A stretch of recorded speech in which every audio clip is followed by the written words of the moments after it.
دي مش بيكون معاها فلوس تحاسب على الأكل، لكن بتكون عاملة خطة هي وحبيبها. بتكون معاها دبانة وبتحطها جوه الطبق، ولما الجرسون بيمشي بتفضل تصوت وبيجي الجرسون بسرعة وبتتخانق معاه وبتقول إنها تقفله المطعم. لكن بيجي مدير المطعم وبيسمع كلامهم، وعلى طول المدير بيفصل الجرسون وبيقول لهم إن هو هيجيب لهم أحلى أكل مجاني، وبيفرحوا جدا وبيحسوا إن هم انتصروا.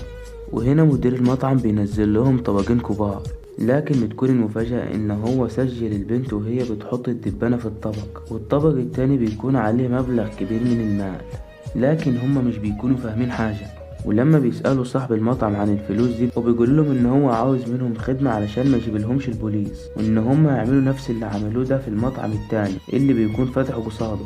وهنا البنت وحبيبها بيوافقوا على طول، وفعلا بيروحوا عشان ينفذوا الخطة، وبيحطوا فعلا الدبانة من غير ما حد يشوفهم، وبينادوا على الجرسون عشان يتكلموا معاه في المشكلة.